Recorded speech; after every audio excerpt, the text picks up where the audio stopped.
সংগ্রামী বন্ধুগণ, আমি মনে প্রাণে বিশ্বাস করেছিলাম বাংলাদেশ জামাত ইসলামী একটি নির্যাতিত মানুষের দল, মুসলিমদের দল। কিন্তু গতকাল আমরা দেখতে পেয়েছি কুষ্টিয়ায় ছাত্র অধিকার পরিষদের নেতা কর্মীদের পায়ের রোগ কেটে দিয়ে তারা প্রমাণ করেছে জামাত ইসলামী এখন মুসলিমদের দল নয়, তারা একটা তালিমের দলে রূপান্তরিত হয়েছে। আমরা দেখেছি যে যার স্মরণে স্বপনে যিনি 16 কোটি মানুষকে আহ্বান করেছেন উন্নয়নের জন্য, শেখ হাসিনা তার জননী হিসেবে আখ্যা দিয়েছেন, যার 14 গোষ্ঠী আওয়ামী লীগ করেন, সেই আমির হামজা বলেছেন গণ অধিকার পরিষদ নাকি আর বাংলাদেশে অবস্থান করছে না, গণ অধিকার পরিষদ থেকে হারাই গেছে, গণ অধিকার পরিষদকে রেখে আর খুঁজে পাওয়া যাচ্ছে না। আমি স্পষ্ট বলতে চাই, বাংলাদেশে কি ছাত্র অধিকার পরিষদ কি বেঁচে আছে? গণ অধিকার পরিষদ কি বেঁচে আছে? এই বাংলাদেশে জামাত ইসলাম, জামাত শিবির থাকবে কি থাকবে না তা এদেশের মানুষ ঠিক করবে। কিন্তু এই দেশের স্বাধীনতার সার্বভৌমত্ব যতদিন থাকবে, ছাত্র অধিকার পরিষদ, যুব অধিকার পরিষদ, গণ অধিকার পরিষদ ততদিন বাংলাদেশে থাকবে। তার সেই অর্বাচীন অখ্যাত মুফতি আমির হামজার সেই বক্তব্যের প্রতিবাদে ছাত্র অধিকার পরিষদের নেতা কর্মীরা শান্তিপূর্ণভাবে কুষ্টিয়ার সদরে প্রোগ্রাম করছিলেন।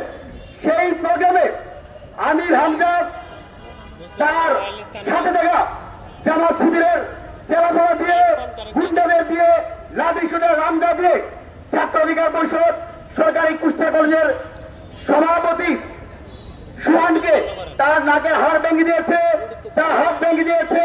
কলেজ শাখার সাধারণ সম্পাদক মহাদিসকে তাদের যে চিরাচরিত চরিত্র আমরা ভেবেছিলাম জামাত শিবির হয়তো 71-এর তাদের যে ক্যারেক্টার ছিল সেখান থেকে তারা সরে এসেছে, তাদের যে রক্ষার ইতিহাস ছিল সেখান থেকে তারা সরে এসেছে।